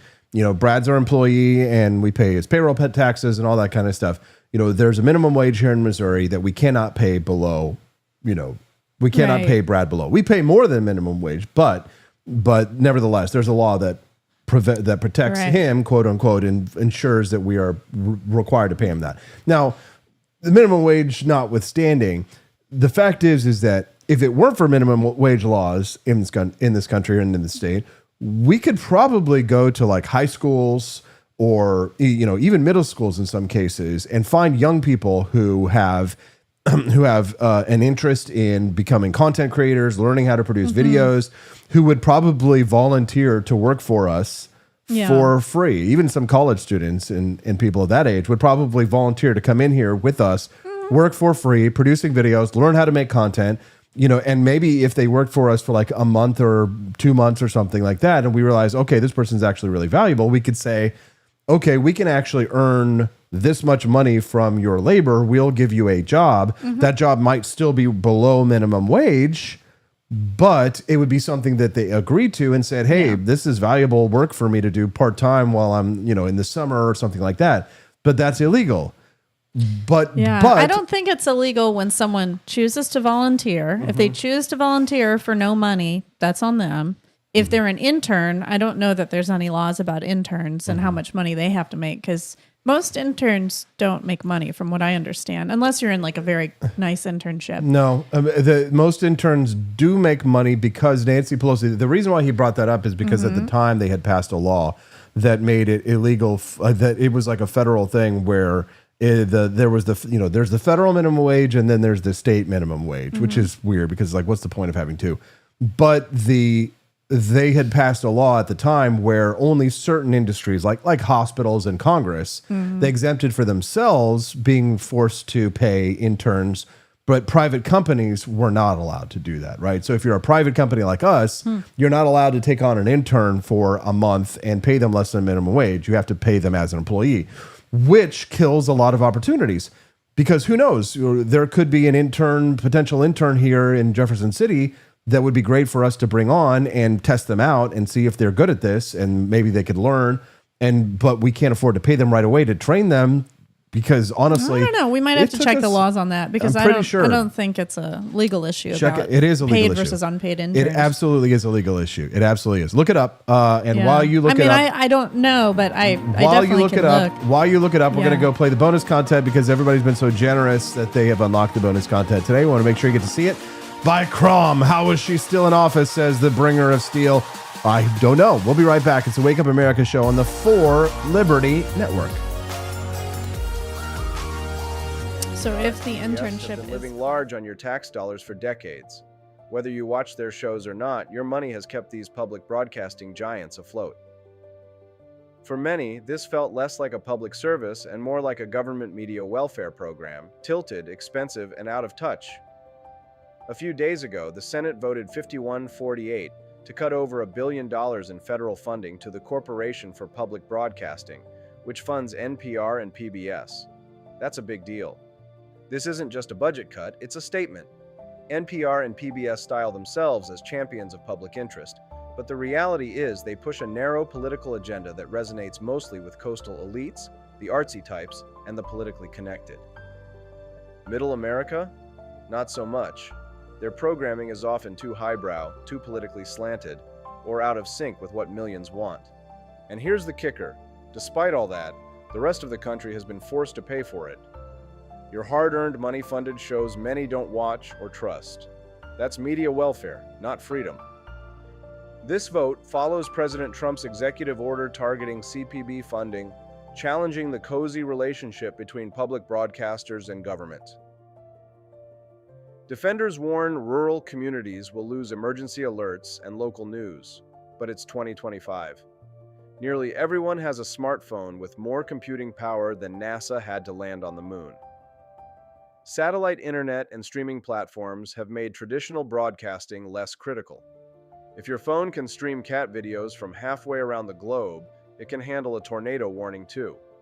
Editorial independence? When your paycheck depends on government handouts, don't expect fearless journalism. NPR and PBS have cozy ties to political elites, soft-pedaling stories to keep funding flowing. If you genuinely enjoy their programming, great. Support them voluntarily, subscribe, donate, buy merch.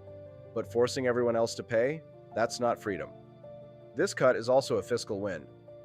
Our national debt is exploding, and spending billions on politically charged media isn't smart budgeting. Maybe fund roads, schools, or healthcare, things that actually matter. Sure, some rural areas rely on public broadcasting for vital info, but that's no excuse to prop up a bloated, government-dependent media monopoly. Technology offers better, more efficient ways to deliver emergency alerts and news. The Senate's vote sends a clear message. Taxpayer money shouldn't endlessly fund media that doesn't represent all Americans. It's a win for diversity, fiscal sanity, and choice. So when you hear complaints about the death of public broadcasting, remind folks true media. Freedom means no government handouts. If the content's worth watching, people will pay. If not, that's capitalism working. And if you want media and merch that speak your language and values, check out forlibertyshop.com. Support voices that represent you on your terms. Here at Alligator Alcatraz, the fence keeps them in. But slip up, and you're on my plate.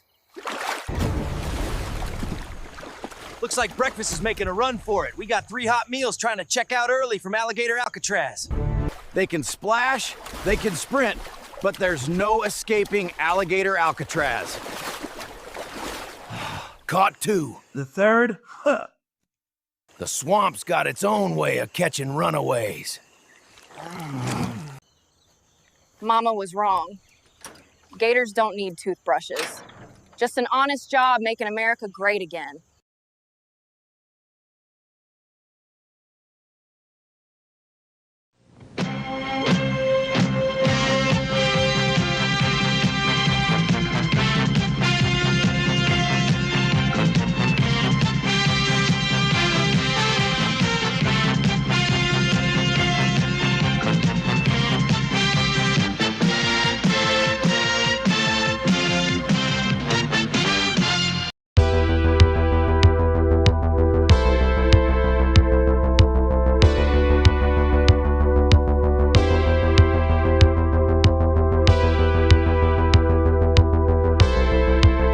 Are you tired of the strange radioactive effects of leftist culture?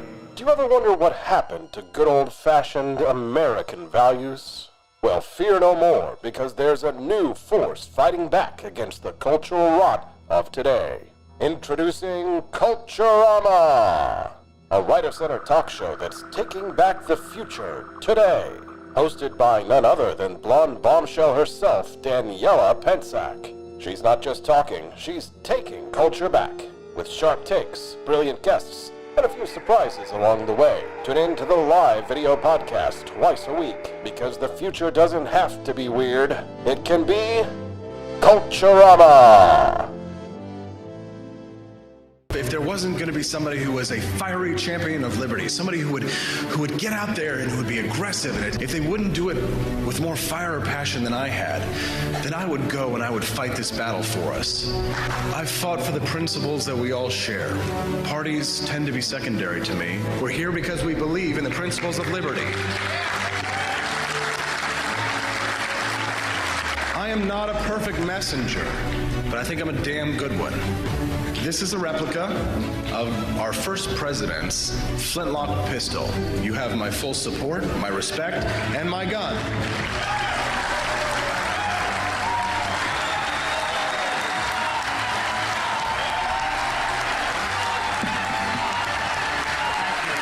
I think that at the heart of my philosophy is much more libertarianism than well, that's the fashionable word these days, I guess. A conservative is no longer just that. He's a libertarian and always has been.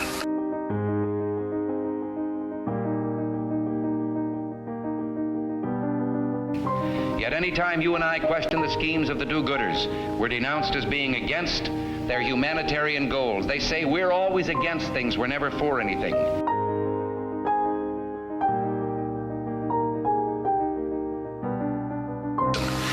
What is fascism? Fascism is private ownership, private enterprise, but total government control and regulation. If you talk about any organizations where people want to make a contribution, whether it's to their country or to their church or whether it's to their community, and they have the right to do that. Or to their private enterprise, like McDonald's or Burger King or whatever, right? Well, I think it's an absolutely silly example. Well, if I may be so bold, I think it's silly. I think it's silly. I don't. It's a waste of time. Let's see what's silly. Saying is a waste of time. Is it silly the idea that certain services are valued at less than $4.25? In other words, isn't it true? I think that I think services are valued more than. You don't value these services that are provided to you at $4.25 because you don't pay them $4.25. Well, I didn't say I didn't pay them. I say that we reach out to the young people who want to come in here and give them a stipend, and we try to get those young people. How much is a stipend? It depends on the length of time that they are here, but it certainly comes up higher than the minimum wage. And let me say this, anytime we have these young people come in, and we have a great deal of competition among the young people who want to come in because they want to learn about government. They want to get credit for their, and they want to get credit some of them you hire and you don't pay the minimum wage, right? No, we do pay the minimum wage. All of them? We do pay the minimum wage. All of them? We do. There are some people who do not want to have, they want to come and go because they want to be here 1 hour a week to work on a specific issue. So they may not meet the standards of getting a stipend of a certain scholarship. So you don't pay them all minimum wage. You know so what? those services, let me do this, those services are not willing. I have to go now. I believe, those services you are not willing to pay $4.25 an hour. I want to say this directly into the camera. See. I have tried to make myself available to the bottom line, Rational Solutions Well, let's get to the bottom line. And I believe that there is in this country a large body of people who devalue the work of people who work in the system. Some have come to me and said, you'd be surprised what profit we could make if only we had very low wages. I said, no, I wouldn't be surprised. Congressman, are you giving I wouldn't a speech? be surprised. I'll give you a chance to comment. I have made myself available. I have answered your questions. No, you have and now evaded I have to go. Now I have to go. You have evaded the questions. You came into our office under a false pretense. No, I think you've evaded the questions that I've asked by making speech about other things. Let me give you what I think is the bottom line. Let me give you what I think is the bottom line. Welcome to the Wake Up America Show. I'm your host, Austin Petersen, and this is my smoking hot, sweetheart, redheaded libertarian wife, Steffi P. This is what always seems to happen with these people who are smart Alex. They end up just like running away when they get pinned to the wall, and they're like, I can't do this. And then they like point the finger and blame the other person. They're like, you're not making sense. I'm not going to stand here for this anymore. So I did a little AI research on internships. So it says, generally, yes, interns must be paid under federal and state laws unless the internship meets very specific criteria that classify it as an educational experience rather than an employment relationship. So basically, if it benefits the intern, does not displace regular workers. So the interns cannot replace actual employees. If it's similar to training, like in an educational kind of way, tied to the intern's education, limited in duration. Like my internships used to last like 9 months or like a year. No guarantee of employment. Like when I had my internships, I actually did end up getting a job after my internship at the hospital. That was my career for almost 10 years. But there's no guarantee. So you're working just for your education. So basically that's why it was okay for me not to get paid. But apparently if you're just benefiting the employer, then apparently they got to pay you. Go figure. It doesn't make sense. It's confusing. I think that child laborers should be allowed to work for free as an intern if they want. I mean, in terms of volunteering, I don't know if there's laws on volunteering, but I used to volunteer at tons of animal farms and sanctuaries for hours on end. Yeah. Never was paid once, never wanted to get paid. Yeah. I even volunteered for Warped Tour and never got paid for them. I wanted to volunteer. See, that's a for-profit corporate. You should have been getting paid for that. Well, I work for Feed Our Children Now, which is a nonprofit organization. So probably because it's nonprofit. That's how they get you. Maybe that's why. That's how they get you. But I got free admission into Warped Tour for volunteering. We've so been that talking was about it for a while. payment. We need to start a nonprofit over here at thegriftshop.com. It's all nonprofit. We collect the money. We just don't call it profits. Nelson65 says, love the video of putting P. Lousy on the spot. Yes, very good. P. Lousy. P. Lousy. Her skin was so tight. Where else do you see shiny. content like this? Wow. I mean, that was good. I've never heard of this man before. You know what we don't have to pay any minimum wage for anymore? PBS and NPR. Not happening now. No, this is the end of a publicly funded media era. This dates back to the days of black and white television. You know, back in the 60s, Congress saw a value for PBS and NPR, but no more. As a result of this rescission, radio and TV stations will have to lay off staffers and cut back on programming. Some smaller stations will suffer more than bigger stations, right? Popular shows like Daniel Tiger's Not happening now. So how are we going to educate the kids anymore? How are we going to keep without paying corporations? Miss Rachel and what's his name? Bluey and all those characters. That's how we're going to educate the kids. Miss Rachel is a private entity, I think. She is. She's a private entity. Yes. So, Stephanie, your thoughts on NPR and PBS being defunded? I mean, I don't think there should be any publicly funded shows. I don't understand why we have to have them. Is radio publicly funded? Let's go back to that then. Is radio publicly funded? Depends. Because there's some dollars that go towards radio. For emergency kind of stuff, right? So they've been deputized to some extent. So I suppose if it's for emergencies, then it's okay to have certain TV screenings and radio screenings. I mean, I think that would be important. If it's for our safety, for announcing something in particular that we need to know, like if we need to evacuate, then it's okay for government funds to be used for radio and TV. Would that make sense? No. No? I say, But that goes under like us paying for a fire department, right? Like, do you think our tax dollars should go towards like a fire department? No. If not, okay.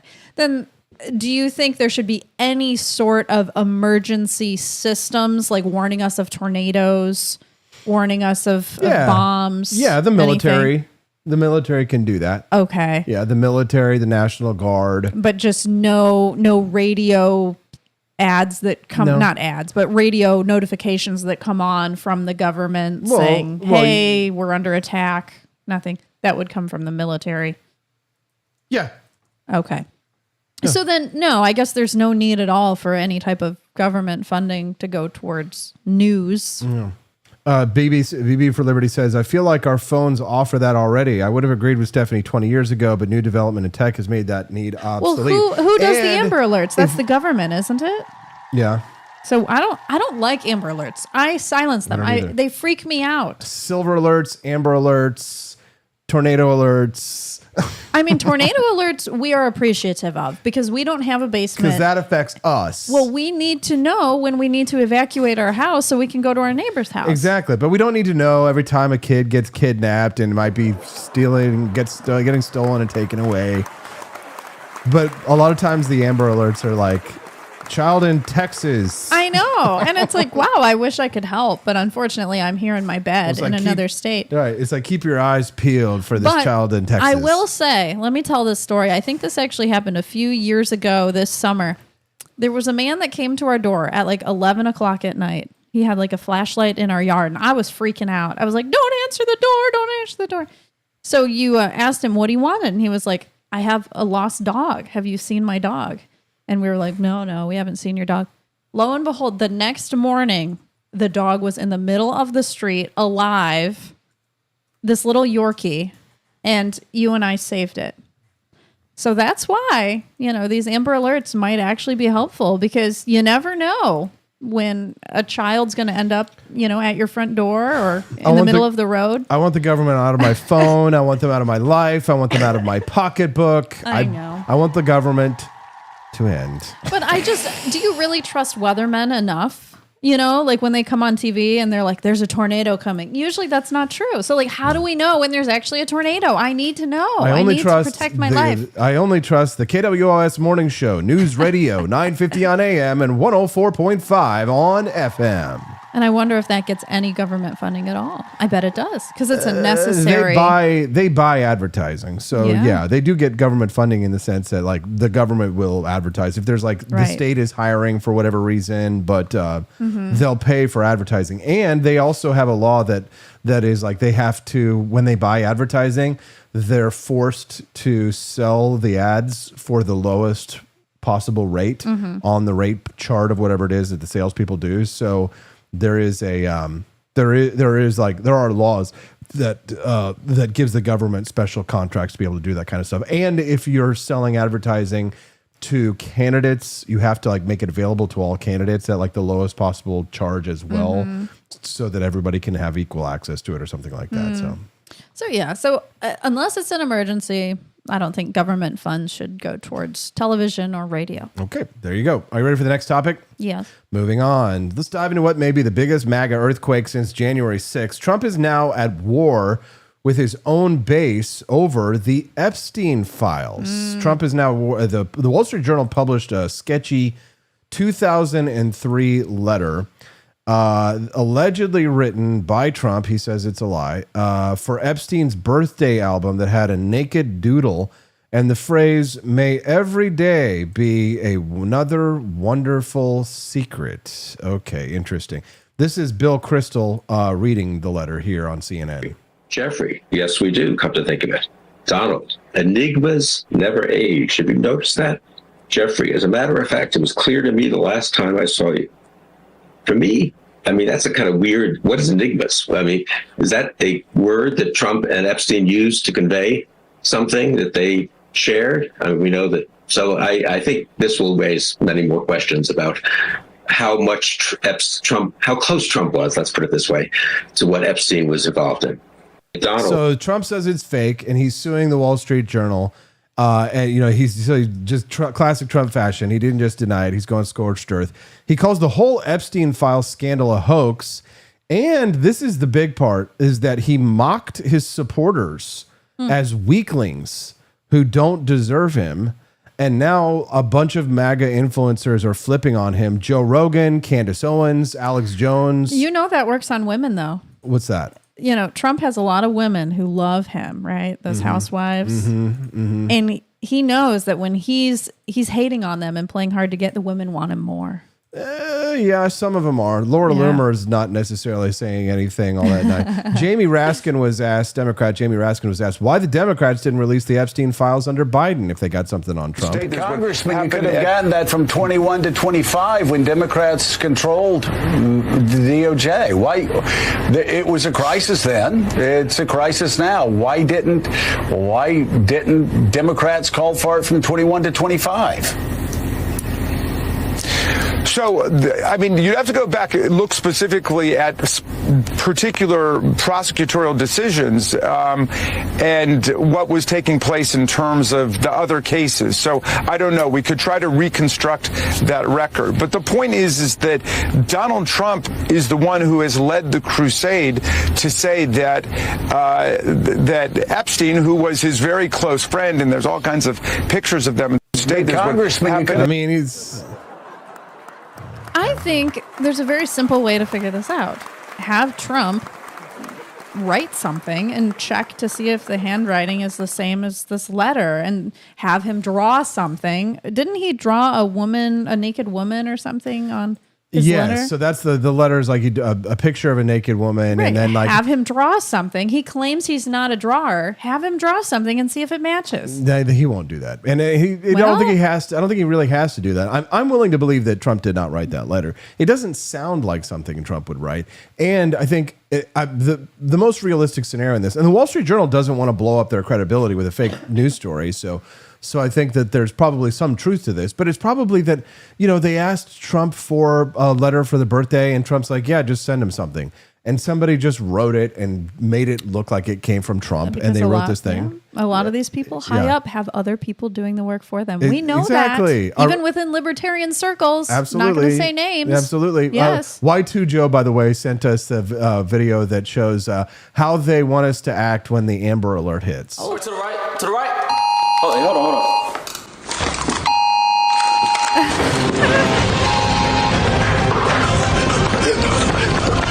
Black on the civic! Y'all get black on the civic! Where's the black on the civic? Man, we gotta save the baby! Come on!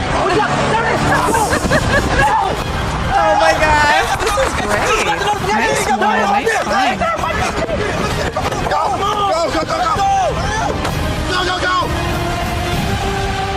Oh my goodness. They're like on a road trip trying to...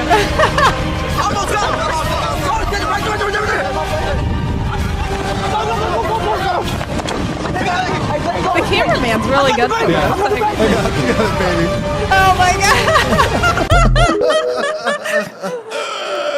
and if that actually happened, I think the people who hunted this guy down would get in trouble. Like if you started beating up a person on the Amber Alert, like do you think The citizens would get in trouble for doing that? Probably, because we live in bizarro world these days. Because we can't stop somebody who's shoplifting, right? So can I we mean, stop someone who's abducting a child? In theory, I don't know. in theory you can. In practice, probably not. It depends on which state you're in, which locality you're in. It's sad that I would actually be afraid to protect somebody because I wouldn't know what consequences I would get. Yeah. So anyways, back to the Trump Bondi story here. So Trump promised transparency on the Epstein stuff. He did.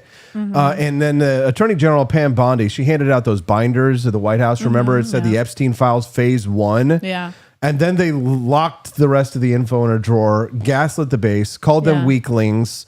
And so I guess the question here is for the audience here. Do you believe that Trump's team is covering something up? Or do you think that this is a nothing burger, that there really is nothing out there, that Epstein really did kill himself, and that Ghislaine Maxwell is in prison only for the fact that she covered up,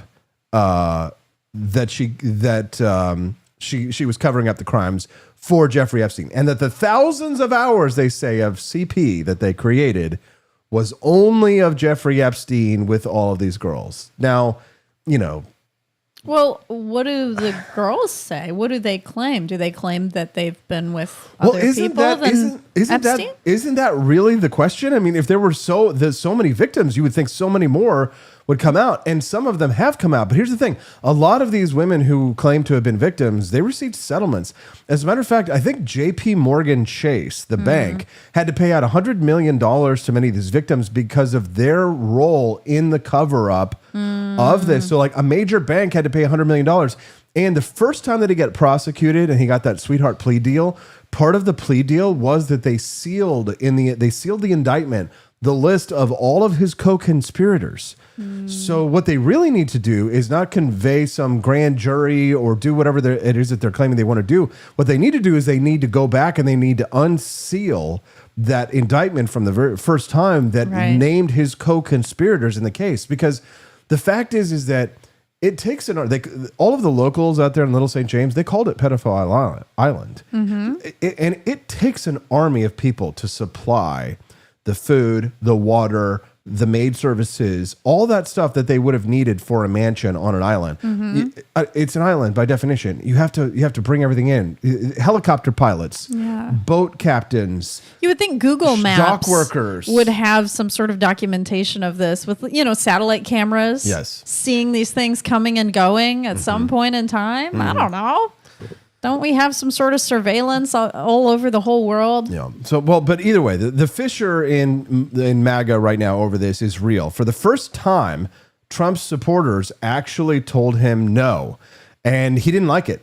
He called them names. He threw a fit, and it just goes to show that this has been a fissure that has been developing for a while. And MAGA people, Cat Turd, people who have never, ever, ever questioned him, not people like Cat Turd, but people unlike Cat Turd, this is the first time that many of these people are actually questioning Donald Trump. And I think it's healthy. It's good to see. And, Trump lashing out at them, that's the worst thing that you can do, to be honest. You're never supposed to attack your supporters. You're never supposed to say, oh, well, my supporters who believe this stuff, they're weaklings. He doesn't need them, though. Yeah. Well, after the presidency is over, he's going to be just fine. It's hard to say.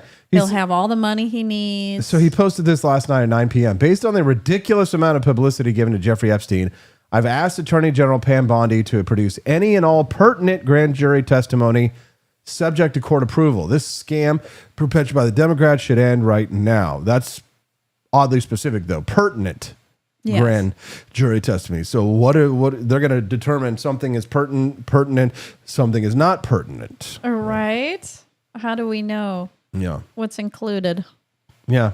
It's really strange. And it's really sad. I don't know. He's responding how Nancy Pelosi responded to Jan. Yeah, kind of. They just throw a fit and start having a tantrum, and then they're like, I don't want to deal with this. And then they start pointing the finger at the other person and blaming them for being wrong. Right. It's giving us all this kind of energy. Oh, look at these people.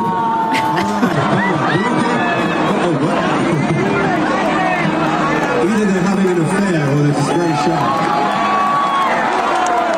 That's the difference between them and Epstein.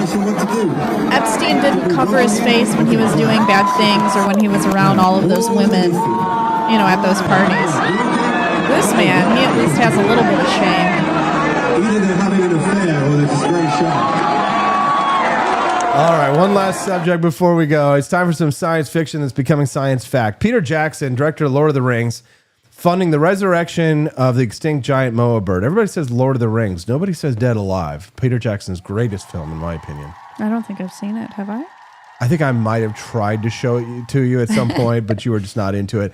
It's a zombie movie. I love zombie movies. You didn't used to. You didn't used to love zombie movies. Dead Alive is I've like always loved zombie movies. It's grotesque. it's the goriest movie ever made. I think it's hilarious. I still quote it every day. Yeah. Like, I kick ass for the Lord. One of my favorite movies, Peter Jackson's. And then he also did, what was the movie that, didn't we go see it together or no? No, you saw it before I moved here, but it was the World War I. They Shall Not Grow Old, yes. Oh, it was amazing. It was in 3D. Yeah, I saw it in 3D with my mom. Mm-hmm. I can just picture the dead horses with the flies. It was disgusting. Ahow319, first time we've seen him in a while, says, hope you're all right, AP, bouncing around a lot. Well, bounce around back here more often. Yeah. Just keep your trampoline here at the Wake Up America show. Exactly. Jimmy Joe Patty, Dead Alive, New Zealand schlock at its best. Love that movie. Ask Justin about it when we see him today. Okay. Which, by the way, watch it with him, maybe. Maybe. Justin Petersen will be here live today with us, but not on the Freedom Arcade tonight, unfortunately. Because he's busy. He's going to a concert. Crystal Gale. Gonna go see Crystal Gale. His very favorite woman in the whole wide world. Yeah, Crystal Gale. What was Crystal Gale's greatest hits? I have no idea. I don't know anything. I always get her about confused with Patsy Cline. I don't know. Hold She's on. like a country singer. Half the Way, If You Ever Change, You Never Gave Up, It's Like We Never Said It, Living This Joy, The Woman in A Me. single mom who works 2 jobs and loves her kids and never stops. Nope, not her. The Not Heart her. of a Fighter. Sorry, that's Reba. Nope. I'm a survivor. I'm a survivor. Oh, Don't It Make My Brown Eyes Blue. That was what Crystal Gale was known for. Don't it make my brown eyes blue. People always sing about eye color in songs. It's kind of funny. Yeah. So Lord of the Rings director Peter Jackson is funding the revitalization of an extinct bird, the Moa bird, and he is going to fund this project just like they brought back the direwolf, I guess. Is that what it was? The direwolf? Isn't that the what was in Game of Thrones? Weren't those direwolves? Yes, those were direwolves. Mm-hmm. But those were like fake direwolves that we saw in the show. Well, yeah, they weren't like real direwolves. But now there's real ones that could be in Game of Thrones if it wanted to continue in the future. Yep. I love Reba to a creepy factor, says Relaxia McGroin. Wow. Stephanie's been singing Reba McEntire for like a year now. Well, Hazel looks like Reba McEntire, so I have her sing her songs. Yeah, it looks like we're running out of time, and we're not going to have enough time to be able to talk about the bringing back the Moa bird. Gosh, So I guess, I would just like to say after this song. No, go ahead. Talk through it. This is our outro. It freaks me out. The fact that there could be a 600-pound bird walking around. I mean, do you know how many people in this world have a fear of birds? I used to work with somebody, and she truly, she would scream whenever there was a bird flying in her direction. Okay, so there was actually a war that was fought in Australia against the emus. The army of Australia fought against the emus. The army? The army did. and it was actually 2 wars, and they lost. What? They lost both times. How would you lose against an emu? They literally declared, it's like a giant ostrich. But the emu has no gun. How could people with guns lose against someone with no gun?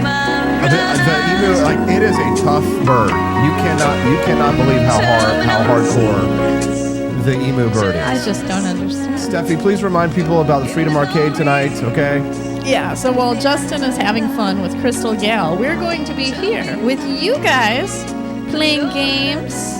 And so come here at 8 o'clock tonight. Austin will be here. I'll probably be a little bit tardy because I got to put Hazel down to bed, and she's awake right now. Perfect timing.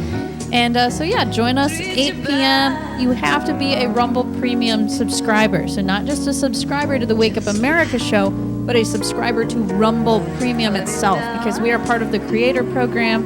And so we have to do some exclusive hours for Rumble. And we're playing My Latest Addiction. We're going to be playing, and you guys can play with us too, and join the Discord server and be in the chat and actually be on the show with us on camera or on audio if you want. It's up to you.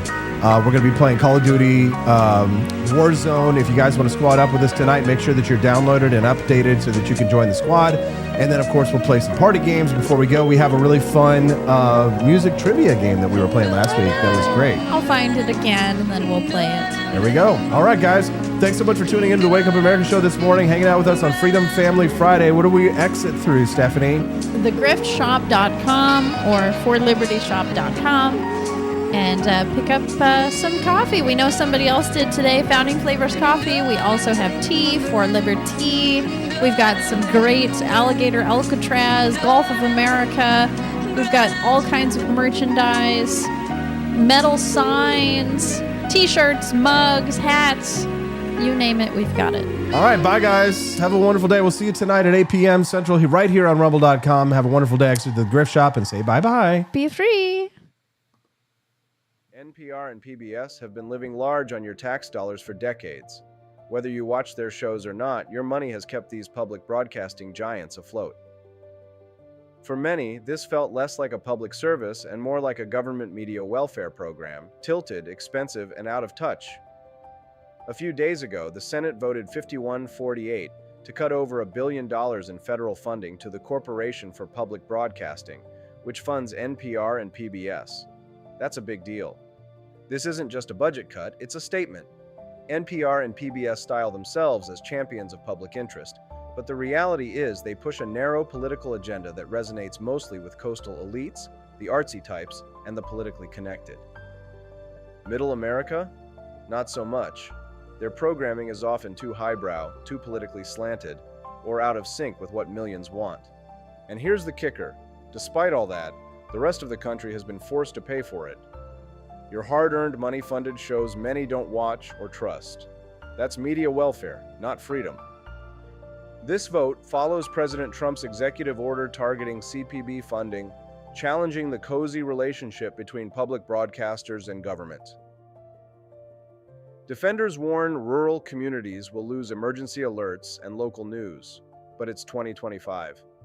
Nearly everyone has a smartphone with more computing power than NASA had to land on the moon. Satellite internet and streaming platforms have made traditional broadcasting less critical. If your phone can stream cat videos from halfway around the globe, it can handle a tornado warning too. Editorial independence? When your paycheck depends on government handouts, don't expect fearless journalism. NPR and PBS have cozy ties to political elites, soft-pedaling stories to keep funding flowing. If you genuinely enjoy their programming, great. Support them voluntarily, subscribe, donate, buy merch. But forcing everyone else to pay? That's not freedom. This cut is also a fiscal win.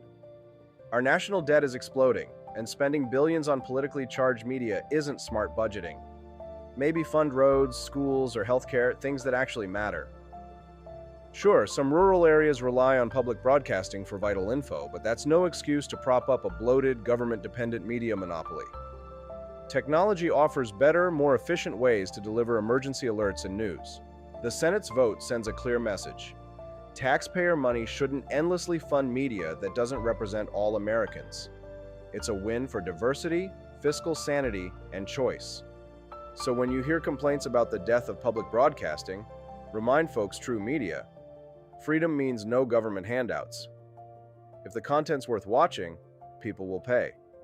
If not, that's capitalism working.